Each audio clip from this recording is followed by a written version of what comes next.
to all your or as many questions as possible. My name is Jean McMenamin, and I'm the president of the League of Women Voters, Linn County. The League is a nonprofit volunteer political organization which neither supports nor opposes any candidate or political party. The League encourages citizen participation in government and is open to anyone 16 years and older. This forum is part of our voter education efforts to help voters make informed decisions at the upcoming elections. We hope that over the course of this program, you will learn more about the candidates and what they hope to do for your city. I'd like to welcome our participants this evening, Nicolas AbouAssaly and Mary Lou Pazour, who are running for the office of mayor. We will start by explaining some of the procedures for this evening. Each candidate will have a 2-minute opening statement and a 2-minute closing statement. Opening and closing statements will be done in the following order. The opener will be Nick, and the first person with the closer will be Mary Lou. The timekeeper is sitting in the first row. When there is a half a minute left in your speaking time, the timekeeper will hold up a card that says 30 seconds, indicating that you have 30 seconds to finish your answer. At 15 seconds, the timekeeper will hold up a card that says 15 seconds. Please wrap up when you see the stop sign. If you continue speaking, I will very politely say thank you for your response and move on.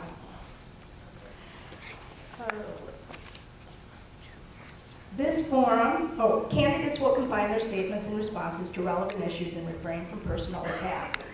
This forum is being recorded by Robin Cash of Neighborhood Network News and will be available to watch at the lwvlinncounty.org website, as well as the neighborhoodnetworksnews.com website. League is also live streaming this on our Facebook page, so you can watch that along, or you can go home and rewatch. Please, all of you, turn off your cell phones at this time. If at any time during the forum you cannot hear the moderator or the candidates, please let us know. We request that you treat all candidates fairly. Please remain quiet throughout the forum. No clapping, cheering, or calling out, with the exception that after doing their closing statements, you can clap for both candidates. You are encouraged to submit questions on these yellow sheets. If you've already submitted a question and you want to submit another one, just raise your hand and one of the League members will come and get you another one. So I think we will begin, and Nick is going to do this 2-minute opener. Okay, thank you. Good evening, and thank you for coming. When I decided to run for the office of mayor in 2015, I didn't do so for the title or for the prestige. I did so purely because I love Marion. I grew up here, and my only agenda is to see Marion thrive and be the best that it can be. That's pure and simple. I had already served on numerous committees, boards, and steering committees throughout the city and in the economic development organizations. In 2008, I was honored with the Citizen of the Year Award, and I had used every opportunity to give back to the community that was available to me. I gave my input, I made my impact, infused as much positive vision as I could in every position that I was in, but I still saw a great need, a need for leadership that could take the city to the next level. I saw untapped potential and a community yearning for more, for better, and they deserve better. And that as a community, I thought we should stop settling for what's good enough and start asking for better, expecting that we deserve better.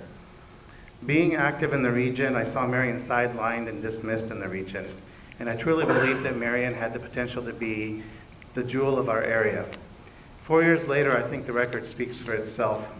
I've spent thousands of hours promoting Marion and its potential to both residents and to outsiders, meeting with people, helping them solve their issues, listening to their ideas, bringing businesses and investors to consider projects. I've encouraged our city organization and council members to be more responsive, customer service oriented. I instituted weekly council office hours and have done my best to be available, accessible, and present. The result is a community that now believes in itself and in its own potential, and a community that's thriving. We're experiencing an economic development boom that is unprecedented. $140 million in economic development activity, $200 million in building permits. Our new amenities have improved quality of life and opportunities for everyone to enjoy their life here. We're serving the needs. Okay, thank you. Thank you. I suppose I could give him some of my time. I mean, Can I? first of all, I have to say I love Nick AbouAssaly. I think he has done a fantastic job on public relations, probably the best of any mayor that's ever been in Marion. And the thing is, I kind of feel sorry for him. He's got 3 children. He's got a full-time job. He didn't have that gray hair when he started. So we'll go from there. Okay, I am Mary Lou Pazour. And most of my life has been spent in public service. 3 years military, 15 years teaching school, 20 years as a deputy sheriff, excuse me, and 24 years serving on the Marion City Council. During my time on council, I discovered there are 2 kinds of people in Marion. Now this is the latter part. The first part was pretty much learning. But now I've discovered there are 2 kinds of people. Those who profit handsomely by the progress that is made, and those who pay for it. In many respects, Marion appears to be a mini version of the national situation, and I really hate to say this, but I believe we have our own version of the swamp. My long-term goal is not only to cut down on the city's debt, but to restore the respect that the elected council members have had removed by actions of non-elected staff, and renew their credibility regardless of the disdain shown. All right. Thank you. First question will go to Mary Lou. You both have years of service with Marion. Tell us about a time that you are proud to have served. And be as specific as possible. Be specific. Oh my God. This is going to sound a little strange, but when I was with the Sheriff's Department, I processed drunk drivers. And many's the time that children of friends of mine would get picked up for drunk driving. And the first thing they did, of course, when they saw me sitting there, oh no, you know, I'm not gonna. And we would chat, and finally I would say, do you want me to call your folks and let them know where you are? Oh, would you please? Because they didn't want to talk to them. But I felt that this was important so that if they didn't come home, the parents would not be worried that they were in a ditch somewhere. I've had so many experiences watching kids who absolutely refuse to do anything physical being able to do a cartwheel. Just serving on the National League of Cities steering committee was pretty important. I mentioned there that a lot of this violence that is taking place by kids now is coming about because of video games, and now they're finally discovering this, and this was maybe 7 or 8 years ago. Like I said, there are too many cases. I can't begin.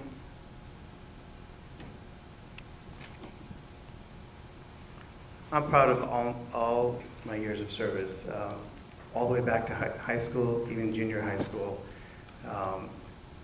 I was always a leader in my school. I always served my fellow students. And when I came back to the community in 1995, I jumped right in, joined chamber committees, looked for any opportunity I could to make a positive impact, to be part of the solutions, to be part of the progress, and to give vision and ideas that would help move this community forward and help it be what its residents want it to be. Of course, now in my role as mayor, I have spent 4 years and thousands of hours, as I said, serving the community, promoting the community, helping to set the goals high and to set a vision that everyone can join in, and to inspire people to jump forward and to give their thoughts and ideas and to be part of helping shape the future of this community. And I'm very proud of that, and I'm proud of the level of professionalism that I've brought to the city council, to the city organization, the increase in community, public service, customer service orientation of the city that we've taken on, our responsiveness to the citizens, to their needs. I spend lots of hours helping people solve their problems, helping direct them to the right place where they can get the right answers. Sometimes we can't solve the issue, but at least we're trying. We have much to be proud of in this city, and I'm very proud to be part of it. Thank you. Nick, you'll respond to this first.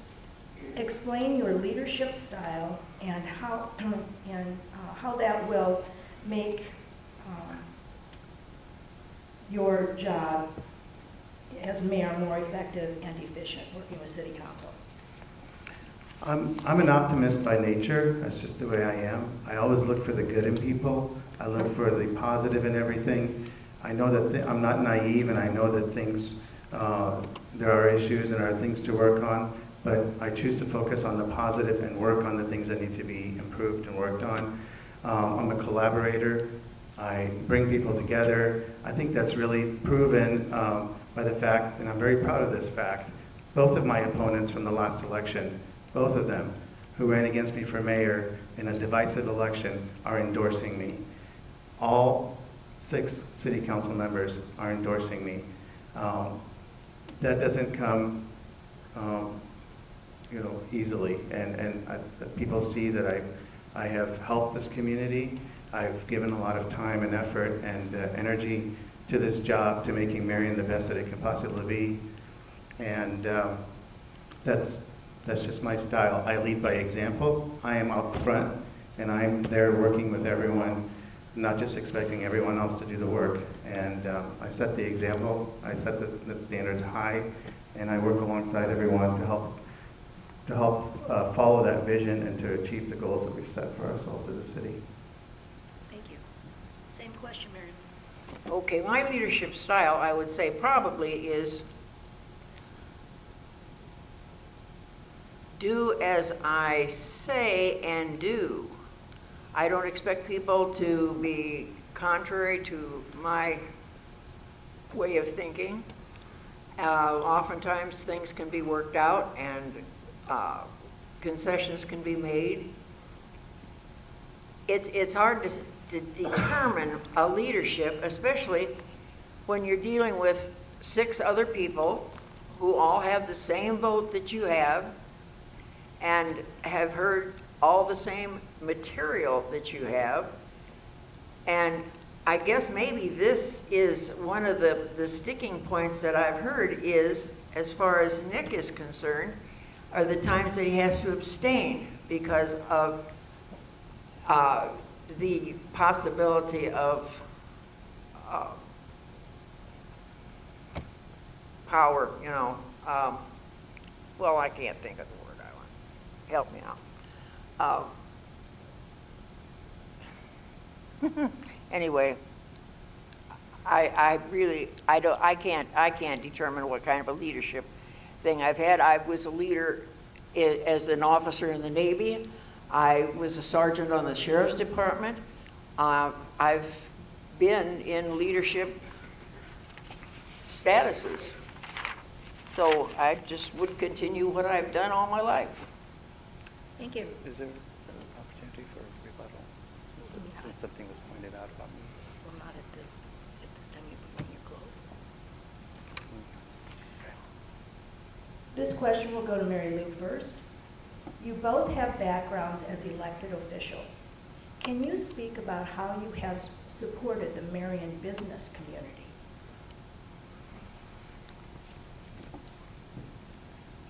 Very interesting. I was against roundabouts. I felt that that has hurt the business community more than anything else by taking the main street off 7th Avenue and trying to put it on 6th, and the only viable store right now on 6th Avenue is Kettle House. Although it was promised that this was going to be the new Rodeo Drive. I have supported the chamber with the exception of I do not believe that having meetings with maybe two or three council members, which does not become a quorum, and then having this secretly, I guess you could say, that disturbs me, because I don't know that what one group is hearing is the same thing that another group is going to hear. Everything should be out in the open. Everything should be transparent. And I think that the business community, I'll tell you right now, I think it would be hard put for a former owner of a store in Marion to be positive about the business community. That they've had no help in relocating, they've had no monetary help. I know that one of the owners in that mall had put everything that he owned into his restaurant, and it's gone. And that's not fair, that's not right. Okay, I believe the question is what I've done to support the business community. As I said, from 1995, I've served on chamber committees, Medco, board, but besides that, as my personal spending, I always look to Marion first. We support as many restaurants as we can in Marion. I have regularly have coffees with people to discuss issues, and I rotate around to all the different places so that I support all the places.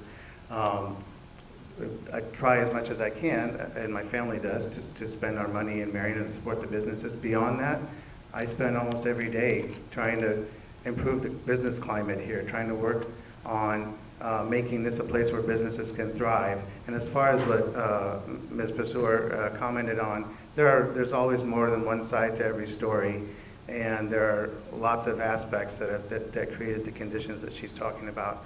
But the fact is that our uptown is thriving. No one is trying to remove the main thoroughfare off 7th Avenue. We're only just diffusing the traffic onto two parallel roads that would go through the central business district to help make the uptown more walkable and better for businesses, better for people to come down there and feel safe crossing a street, because right now it's a highway. That's the long-term vision behind 6th Avenue, is to create two parallel thoroughfares that diffuse the traffic, and they're both commercial thoroughfares. But back to me personally, I spend every minute of my day where I'm not working or with my family trying to promote the health of this community in terms of business climate and recruiting businesses and working with people to open businesses in Marion.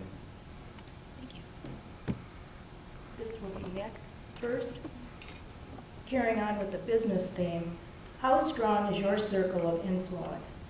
Do you have a strong network of relationships that can help attract new businesses?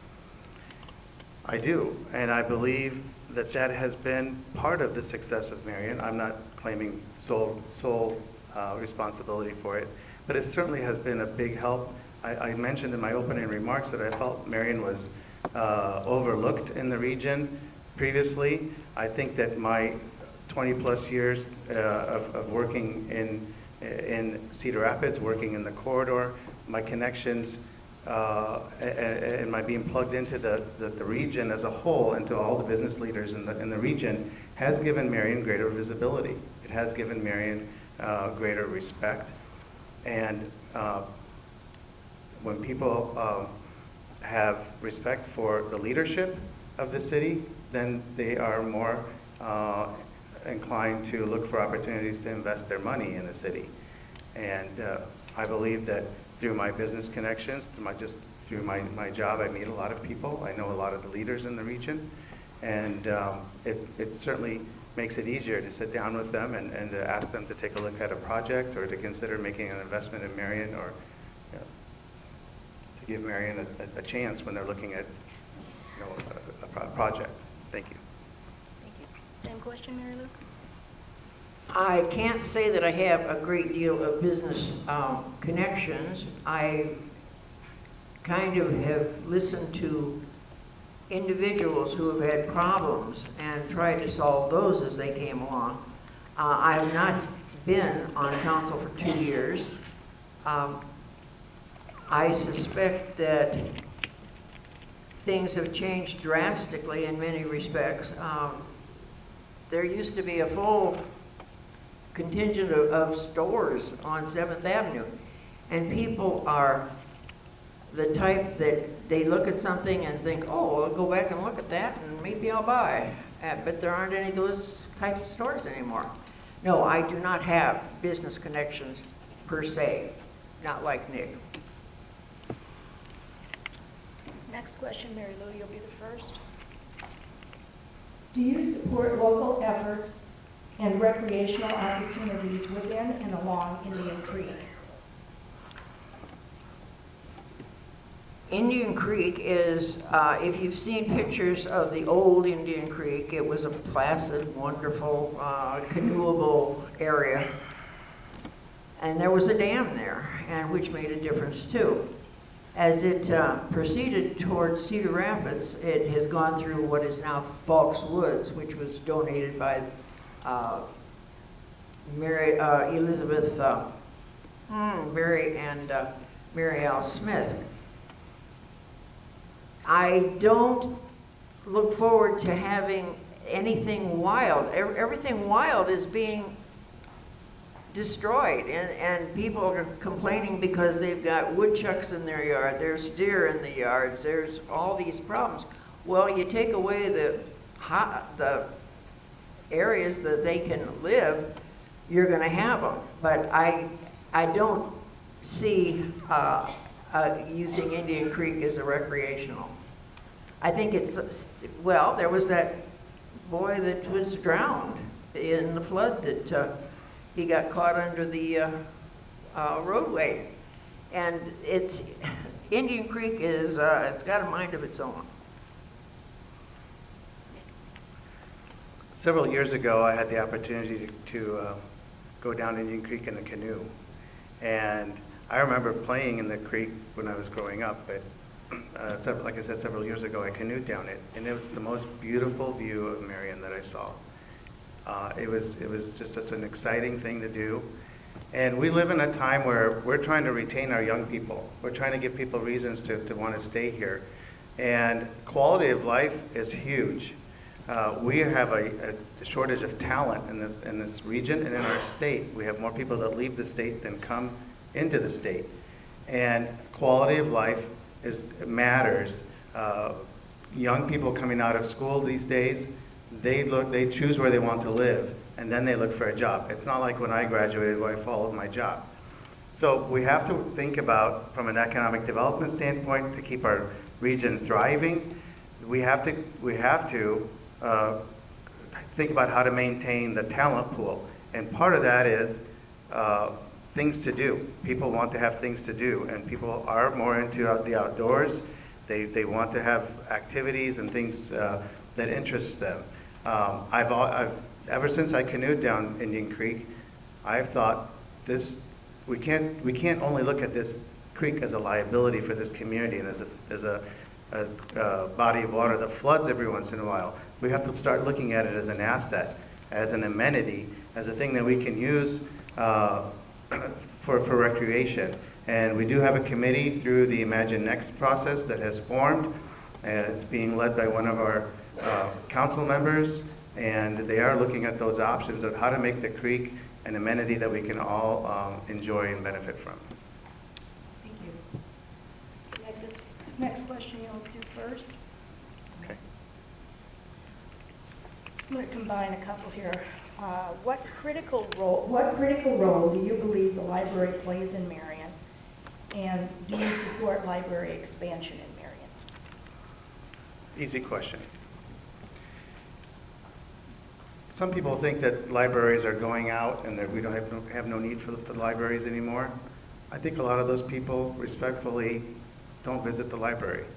All you have to do is sit at the council office hours that start at 9:30 on Saturday mornings and see the line that's forming out the door. All you have to do is look at the role that the library is now filling in our community. Libraries are no longer a warehouse of books, and people that have a certain opinion about whether or not we need a new library are not considering that. Libraries now have all sorts of activities that go on inside them that are education oriented. You can listen to live music, you can take a cooking class, you can learn how to raise chickens in your backyard, you can check out all sorts of materials. You can renew your driver's license at the library. There's classes. There's all sorts of things that happen there. And the library serves a very, very important role in our community because it provides free access to all of these things to people who may not have access to them. And we are here to serve everyone. And we have the mobile food bank that comes to the library. We have Encore Cafe, which is a meals for older adults, twice a week at the library. So they have 900 to 1,000 people walk through their doors every day. The city has outgrown the library because we have grown so fast. And so we are in need of a space that works better for today's use of a library. And I don't know where all those services would be provided if we didn't have the library. Oh, I totally agree with Nick on this. It is an important part of the community. I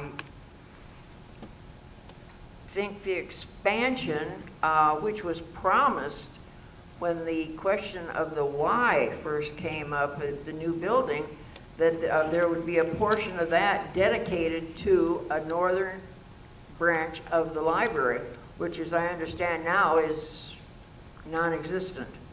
But I do agree with Nick as far as the activities and all the learning experiences and just being able to communicate with the people. I sat up at those Saturday morning sessions and talked to a lot of people, and it's a necessary part of the community. Mary Lou, you can take this one first. This is goes along with the library. Why were existing tenants of the mall east of the square told to move on prior to the actual location for the new library being determined? Now we have, in this person's opinion, an eyesore rather than an old but functional strip mall. I believe that the location of that proposed library was premature, and it was publicized and brought out in the public too soon before decisions could be made. And let's face it, the people like the athletic place, the workout, whatever, you know, that thing, that relocated down by Nassau's, they found a place and moved out before their lease was up. There's still there's a Chinese restaurant up there that has still got a lease going. And I know that Whalen's lab is going to stay in Marion, but not in that location, I don't think. It's too bad that this kind of jumped the gun. I had several people who were former Marion residents who said that design made it look like a prison, that multiple use, the commercial residential library, and that it was totally, if that was built, downtown Marion would die. And it's not being built now. It just was poor planning. I don't agree that if that would have been built, downtown Marion would die. It would have helped downtown Marion thrive. It would have added retail space. It would have added people living in downtown Marion who would support the businesses that are located there. The project was a very complex project, and in the end, some changes in the law and just the complexity of the project and the cost of the project just didn't make it possible. But it was a project that would have been very, very good for Uptown Marion. Now, as far as the strip mall, currently there is a plan. We're hearing about a plan to upgrade it, give it a major facelift. They're working on new tenants. The exercise place moved out before the library project. They were, I believe that individual was looking for a space anyway. But we don't need to get into all the details because I'm not familiar with the facts as to every single business there. But the bottom line is they all have a lease. They had a contract with their landlord. The city was only one component of this project. The city didn't ask anyone to move out. They had a lease, and according to however their business was running, they made business decisions. But the current owner of that facility does have plans to give it a major facelift and to renovate the whole thing and to put businesses in the empty spaces. Thank you. Before we go on, may we're not I gonna do answer? rebut. No rebuttals. Not- I have a good one. Well, I didn't get to rebut your. The Well- next question, I'll let Nick Okay. take it first. How do you plan to complete the 6th Avenue route and improve 7th Avenue? I'm sorry, repeat the question. How do you plan to complete the 6th Avenue route and improve 7th Avenue? Okay, so the Central Corridor Plan is part of a plan that has been in place for 10 years. It's a plan to invest $20 million in 6th and 7th Avenue and improving them. So 6th Avenue is coming along. I think there are still a couple of property owners that the city staff is negotiating with. As soon as that's completed, they'll be able to finish the 6th Avenue corridor. So that's already in motion.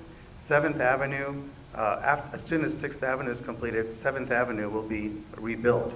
And there is a streetscape plan for the uptown and again, an entire plan to rebuild 7th Avenue. We've applied for funding through the Metropolitan Planning Organization to help us with the cost of rebuilding 7th Avenue.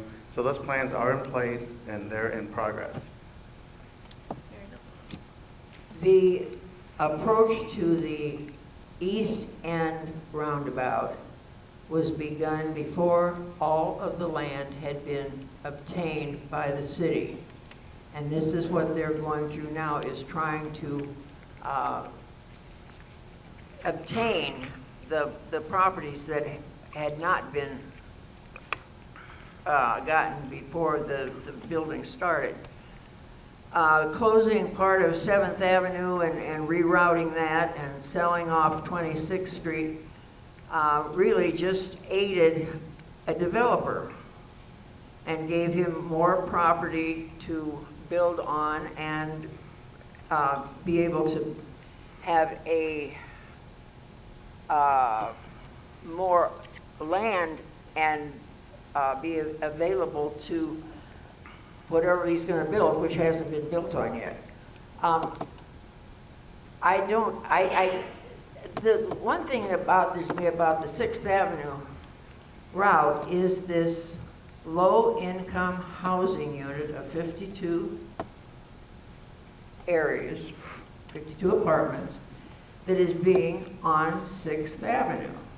Now, 6th Avenue is supposed to be super modern, wonderful boutiques, small stores, no big box entities.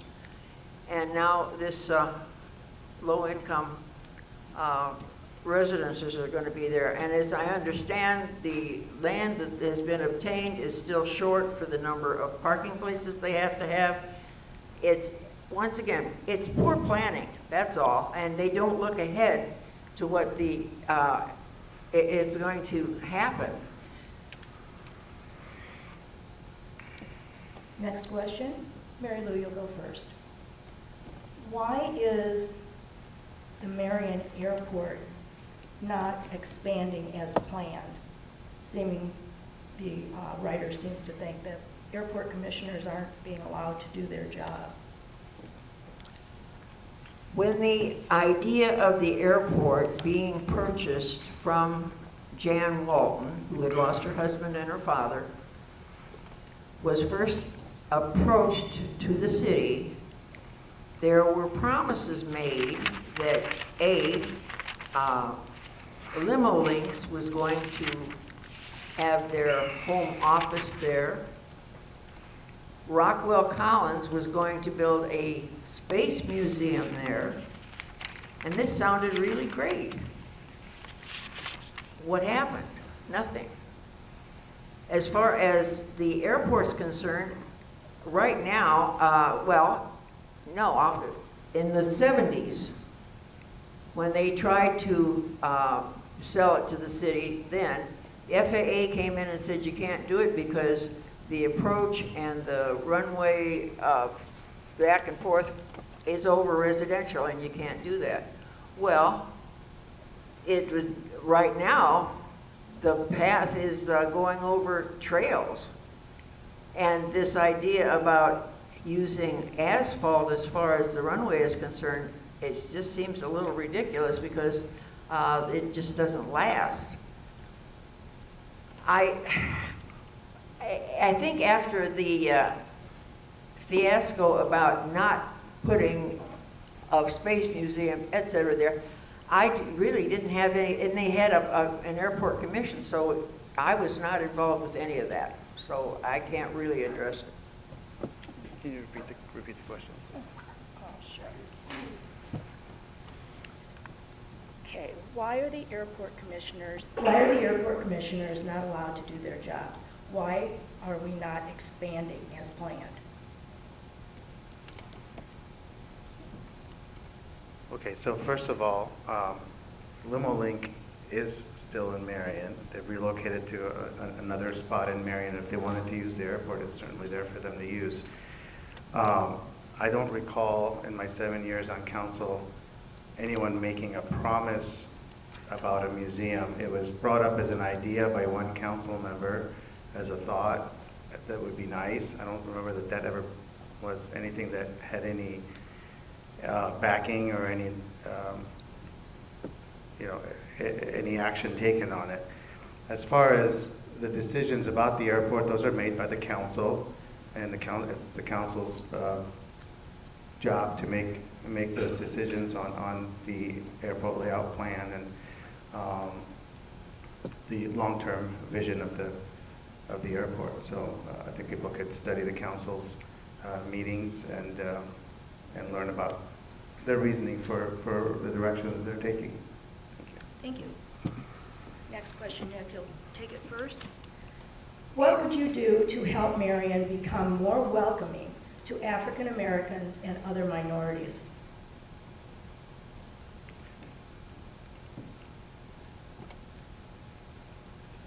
What we can do is make Marion welcoming to everyone.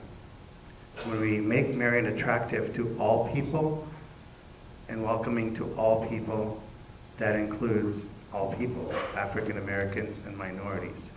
I am an immigrant, and my service on the council has given that image to minorities, that Marion is a welcoming place, and Marion is a place where all people have opportunities to have input and to be heard and to make a difference and to make a contribution. Annually, I speak at the Intercultural Festival for our region, and I meet lots of immigrants, and they're so proud to be in this area, and they want to contribute, and they're proud, and the ones that are from Marion are always happy to meet me, and I think go back to my initial statement that we just work on making the community accepting and open and inclusive and attractive to all people without differentiating.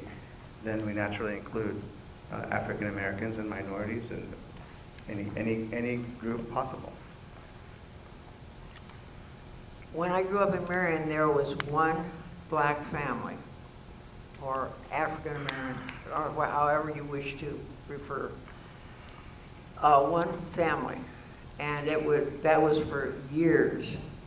I have not seen any discrimination.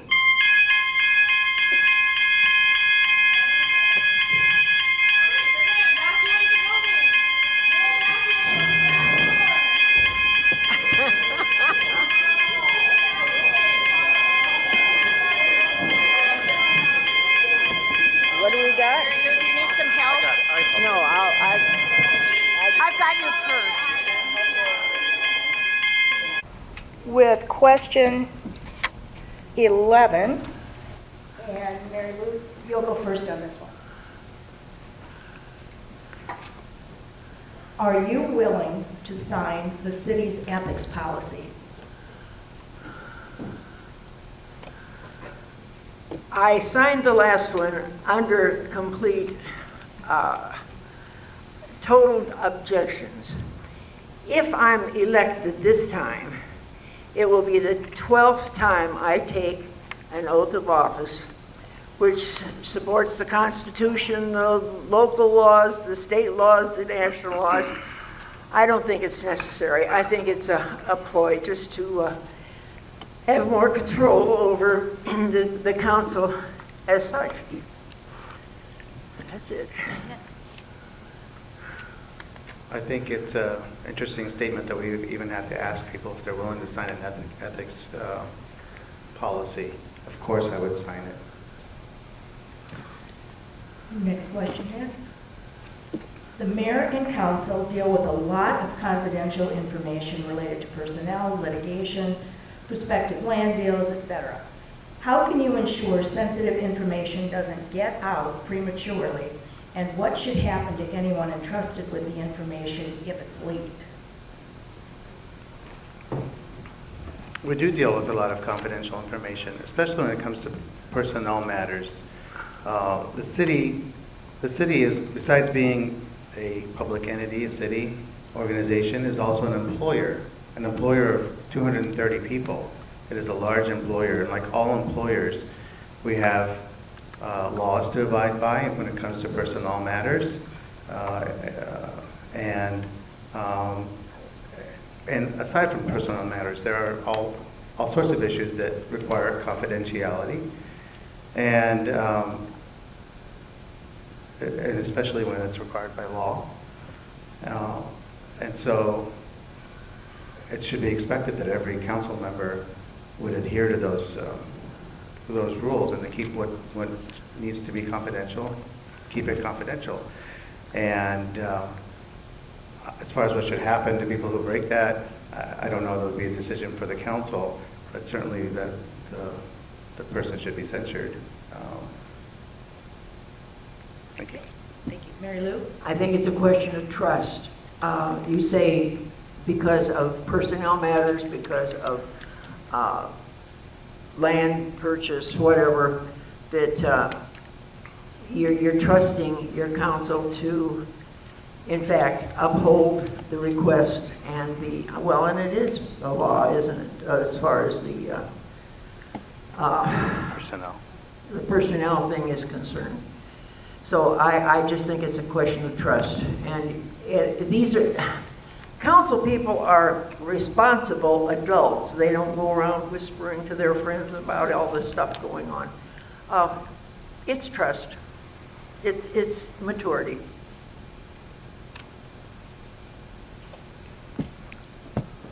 Next question.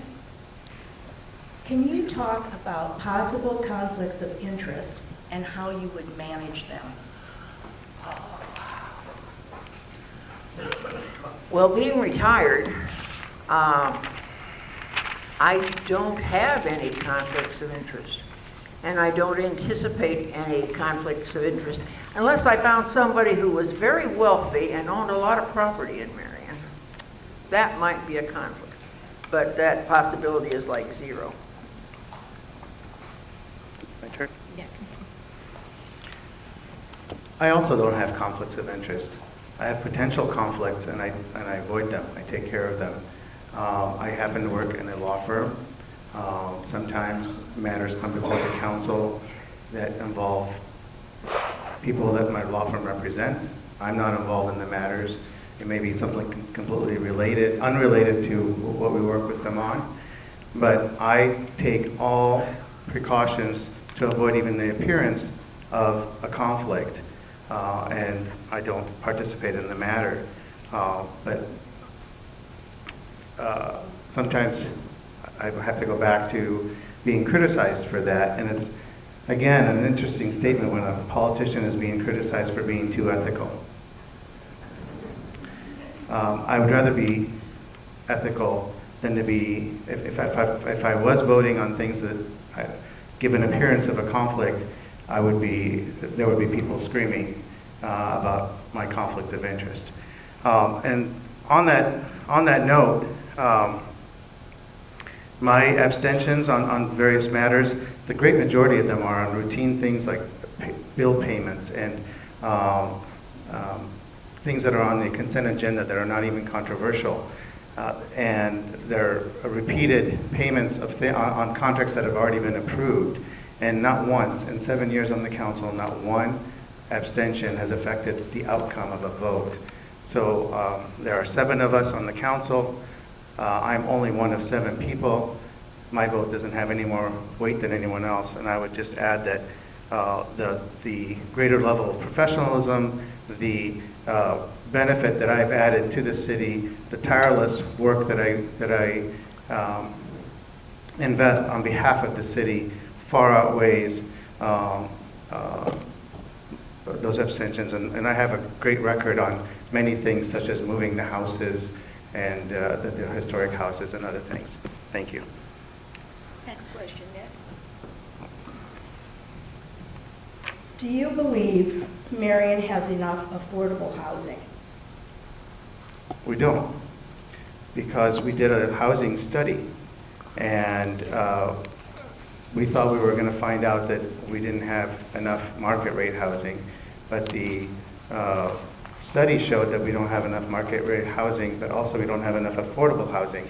And the people who would be candidates for the market rate housing were going down a step and taking the affordable housing, so we had a shortage of affordable housing. And I'm glad you asked that question, because we heard a comment about the housing going up in the central corridor. We as a community, if we truly want to serve all people, and we want to be a community that serves everyone, need to make sure that we have a quality, affordable housing and housing for all levels of socioeconomic, also socioeconomic levels. And we need to make sure that all people are taken care of and have the opportunity to live in Marion and to have quality housing and to feel like they are cared about and to be able to enjoy the same quality of life that we all enjoy. When I drive around Marion, I see an awfully lot of for sale signs on houses, and houses of all costs. Probably the thing that I don't really look forward to is a lot of uptown apartments, mainly because of the lack of recreational possibilities uptown. I can see a lot of shoplifting and a lot of vandalism, but that's, law enforcement background. I don't know about what the study said as far as the affordable housing, but I do see a lot of for sale signs. Thank you. Mary Lou, how are data and information security issues being addressed? And what initiatives are underway to prevent random attacks? I guess I don't understand that question. With technology. It's a technological question. Well, having been hacked several times and getting these phone calls constantly telling me my computer is doing bad things and I don't, finally I talked to my keeper of my computer and he said, just tell him you threw it away. And I haven't had a phone call since. I don't know about technology that much, so I really can't answer that question. Thank you. Would you repeat the question? I certainly will. Thank you. How are data and information security issues being addressed? And what initiatives are underway to prevent, it says ransom attacks? Okay, so as a city, as a council, we have realized how important this issue is because if a problem happens anywhere in any of the departments, it could be very detrimental. And we have invested in the resources to improve our services, outside services that are helping us with our IT department. We've expanded the IT department itself, and so we are putting more resources toward that, and we understand how important it is to the functioning of the city to have those issues addressed and in the proper security. Thank you. Nick, next question. Should Marion continue developing our park system? Our park system is really one of our points of pride in Marion. We have over 600 acres of parks and trails. And when I see people out there enjoying them, we just did the ribbon cutting for the inclusive playground at Love Park. And you know, for weeks before that, people of all ages were actually trying to get in there and play on the equipment. When we did the ribbon cutting, there were many people waiting for that. The skate park is, if you ever drive by there, it is being used all the time by people of all ages. People do value parks and trails. Yes, we should continue to improve on that. That's one of our things that sets Marion apart, is that we do, I always say, provide people an unequaled quality of life. Part of that is giving them greater opportunities to enjoy their life, to have opportunities to have the amenities that they want. And the great part about our park system and Lau Park in particular, and now the Uptown Artway, as well as City Square Park, is that they are full of free to the public entertainment all summer long. If you paid attention this summer, there was always something happening, whether at Lau Park, in the square, or in the Artway, and great opportunities for people to get out and enjoy their lives and to have a great time with their friends, to interact with each other, to interact with nature. That all has a lot to do with the well-being of a community. And if as a community we take well-being seriously, we're a Blue Zone community, we do have to make parks and trails a priority. Our next big thing is to work on an aquatic center because our pool is aging and we need to do something about that. So there's a great plan being formulated for that. Thank you. Thank you. Mary Lou? I think our park system is wonderful. And the only thing is, when a developer comes in with a large amount of area, I really think it would be to the city's advantage if this person would dedicate an area for a neighborhood park. That's the only suggestion I would have insofar as changing anything, because like Nick said, the trails, the parks themselves, super. I won't use them, but it's kind of hard to gimp along with those things. But they're good. They're good. Thank you. Mary Lou, you'll answer first. Please describe the ideal Marion community 5 years from now, 10 years from now. What major projects towards this do you support?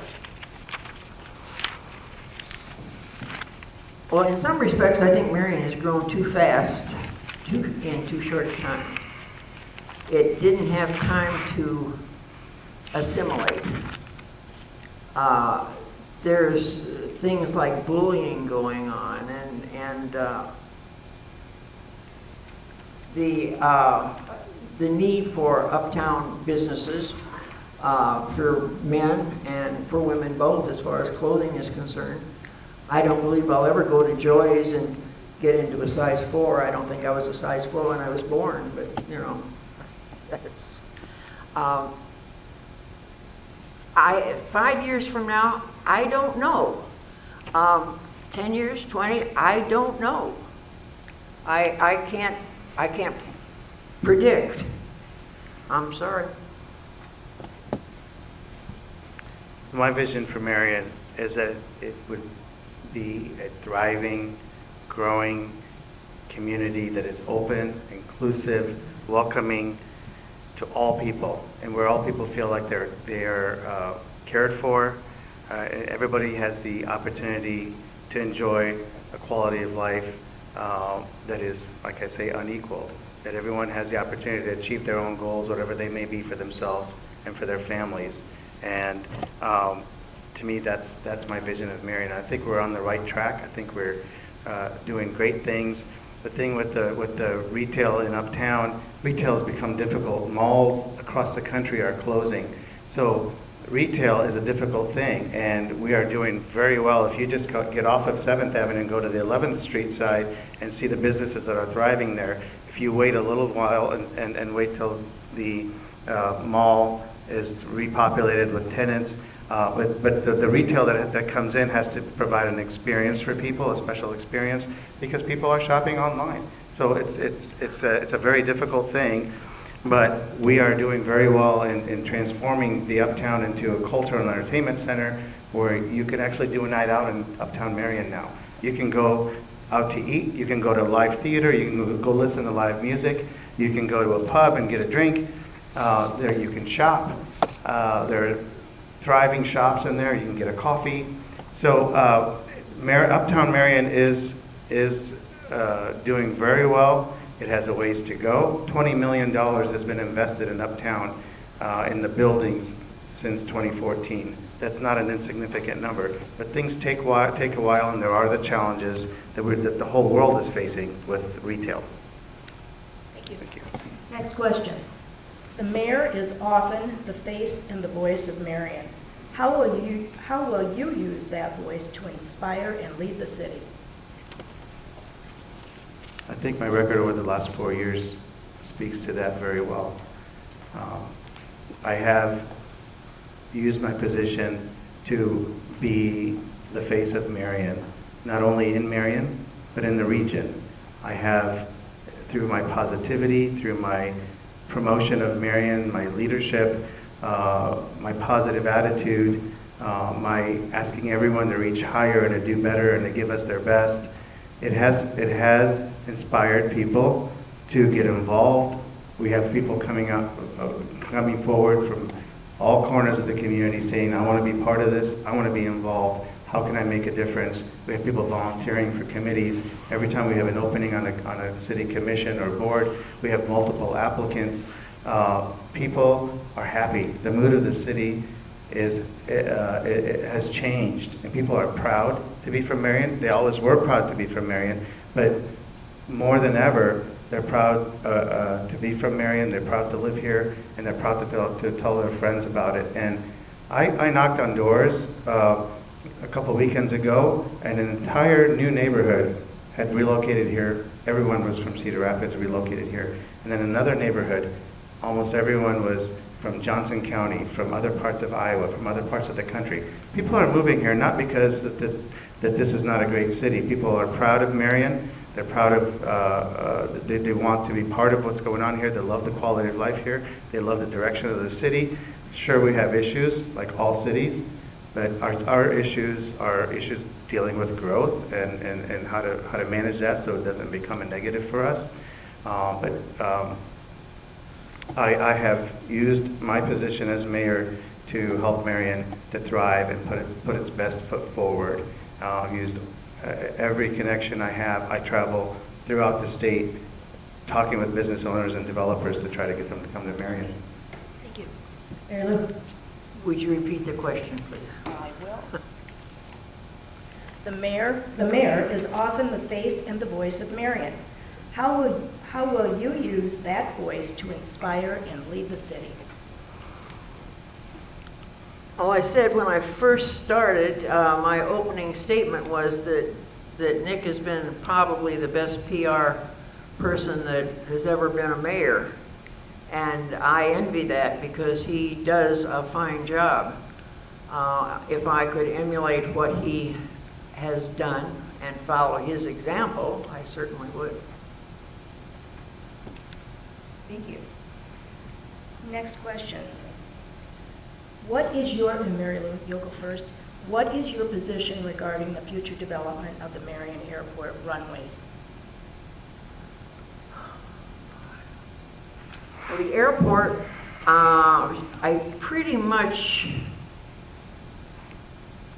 don't really know that much about it. I know that when Marion obtained their share of it, and the cost and the time element, and the fact that nobody really knew what was going on until it was a done deal, I think that it is probably a hobby place right now. There are people that have their own planes that use it frequently, but I don't see it expanding to the point where a control tower and air controllers would have to be utilized.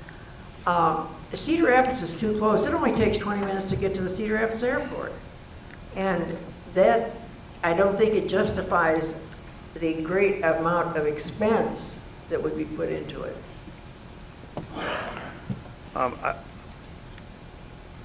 If I recall, I believe that Mary Lou voted for the purchase of the airport. She was in favor of it. As a general concept, you know, it's a good thing for a metro area of this size to have a general aviation airport in addition to the major commercial airport. It's good for attracting business, and there's a lot of local pilots who need a place to fly out of. But as to the details, that is one of those issues that I don't participate in on council, and I have full faith in my 6 colleagues on the council to make well-founded, well-reasoned decisions on the airport. Thank you. And in the last 10 years, have you purchased other properties in Marion other than your personal residence? Me first? Okay. Yes, in the last 10 years, I am a quarter owner of a building in Uptown. That is, besides my personal residence, that is the only property I own. I have my little $107,000 assessed house.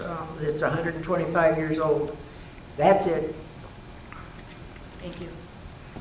Another question on city debt. Mary Lou, you'll go first. What plans do you have to implement in paying down the city's debt? I think right now there should be a moratorium on building anything that is sitting on paper right now. I think that some of these projects should be completed. That roundabout at 15th Street and 6th Avenue took almost 3 years to complete.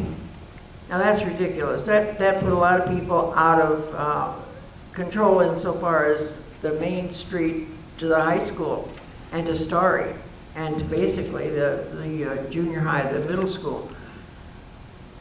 I just think that there's too much going on.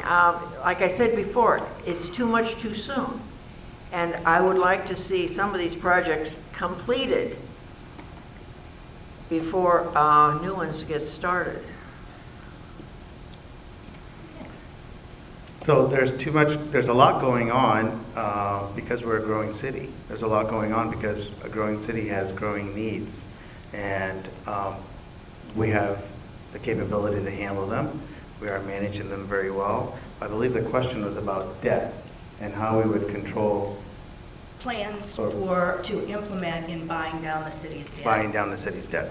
So the city's debt is often misunderstood because the city's debt as a percentage of its debt capacity has remained steady. It's currently about 43%.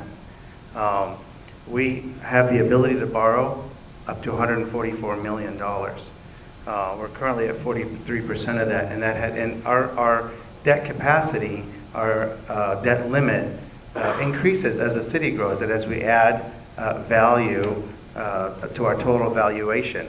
And so, when times are good, that's when you should be investing. And we are investing in important projects, such as the public service facility that we need terribly bad. The fire station, which we've needed for several years. We've contributed to the fitness center, the YMCA, because that was the #1 project that our community asked for in the Imaginate process. And the borrowing at this time is very, very inexpensive because the interest rates are very low. We sell the bonds at 1.7 or 1.8%. And when times are good is when you should be investing in things in the amenities and in the infrastructure that we need to sustain us for a long time through the future. So we have one of the best bond ratings of any city in Iowa. There are only 3 cities in Iowa that have a better bond rating than Marion. 3 cities.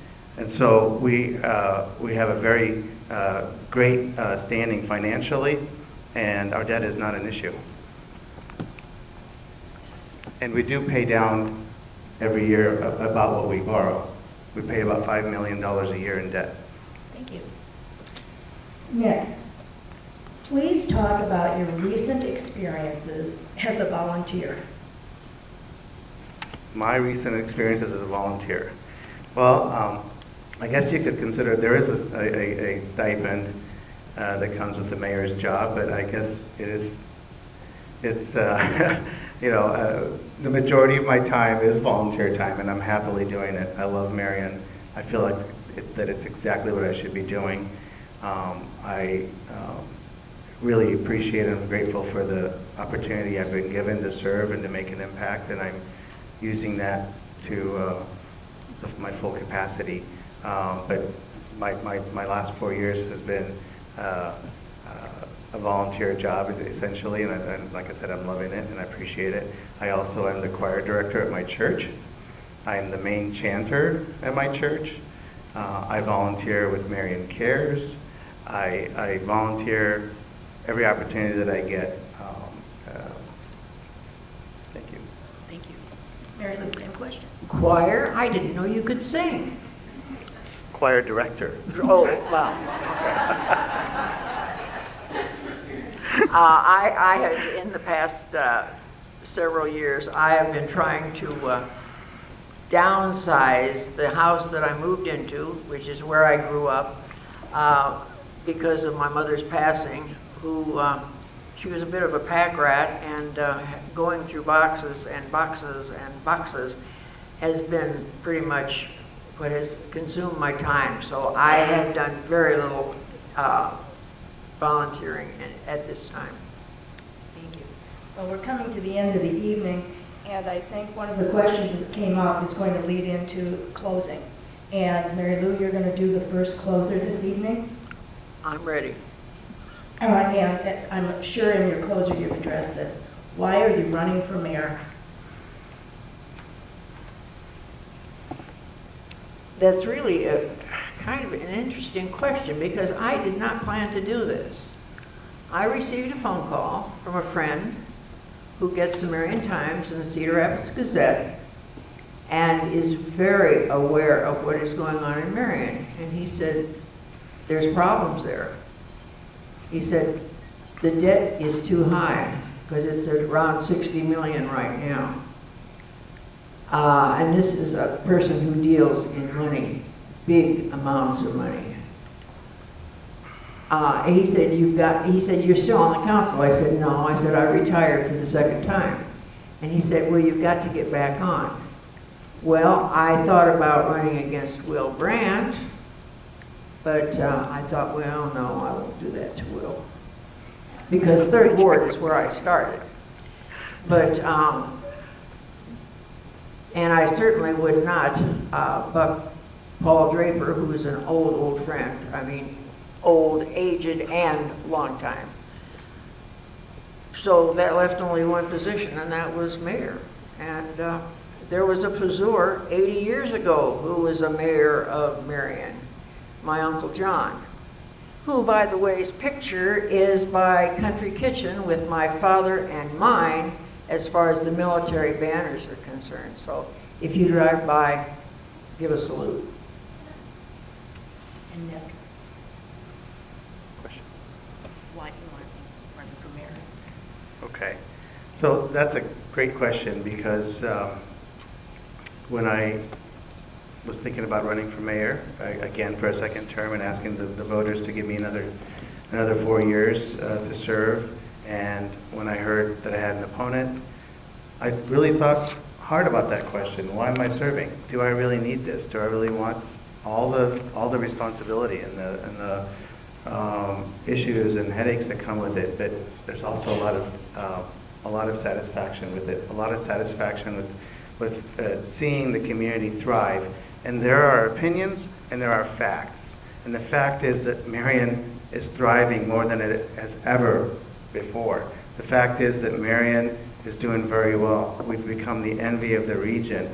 People are looking to Marion to see what we're doing. Every day in Cedar Rapids and throughout the region, people say, what are you guys doing out there in Marion? Things are really on a roll out there in Marion. Those are the facts, and people are moving here in large numbers because they see something thriving, and they see that they want to be part of this. They see that this is a great community, and they have a great opportunity here to have a good quality of life. I'm running because I think we've moved on so far past the way things used to be in terms of how we used to manage things and do things in the city, and we have moved so far beyond that, and I don't want to see things go backwards. I want to make those things permanent. I want us to continue to look forward and to look at the big picture and to dream big and to have high expectations for ourselves and for our community. And I want to make that a permanent mindset and to see Marion be the best that it can be. That's why I'm running. Thank you. And Mary Lou, your closer. My closer, okay.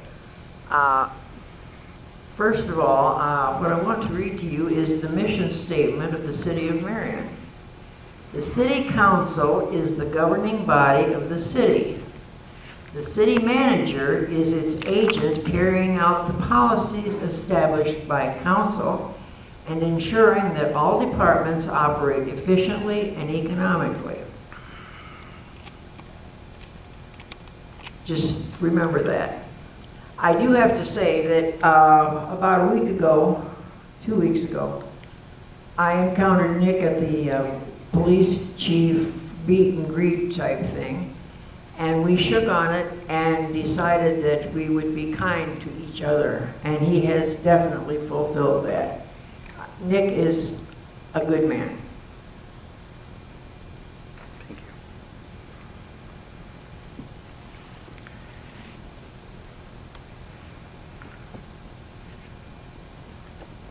I'm just, I appreciate that comment, and that means a lot to me. And I have done my best in my job to represent Marion and to lead the city and to serve with honor, with integrity, with the highest ethical standards. And I think when that starts at the top, it sets the tone for the entire community, and it does permeate throughout the community, and it affects how everything is done. And the staff knows that I don't just rubber stamp things. I push them on things. I push everyone to be better. I push everyone to expect better. I ask every developer that comes to City Council whether they're giving us their best or whether they're giving us what's good enough, and then going somewhere else and doing their best. And I'm proud of this community. I'm proud of where we've come, and I'm proud of what we've achieved together. And I can't wait to see what else we'll do, because I think we've only just started. I think there's so much more potential, and there's so many things coming down the pipeline. And I'm grateful for the trust that the citizens have put in me and given me this honor to serve. I'm humbled again by the endorsement of the council members, by the endorsement of 4 former mayors in the community, by the endorsement of both of my opponents from the last election. And those endorsements to me mean that we have moved on. We've healed the differences that we had. We've come together as a community, and the only way from here is up. The sky is truly not the limit. Thank you. Thank you very much. And I want to thank the League for sponsoring this. Thank you. I would also like to thank Linn-Mar High School for this wonderful facility, and the mic system and everything that we've got. I apologize for the brief hiatus, but when the alarm goes off, you leave. So I appreciate those of you who came back and listened to the rest of the evening. I'd also like to extend my thanks to my fellow League members who work very arduously to put on these forums for the community. And most importantly, remember to go vote when you can. Thank you very much. Thanks to the candidates. It was wonderful that you both came, and we appreciate it.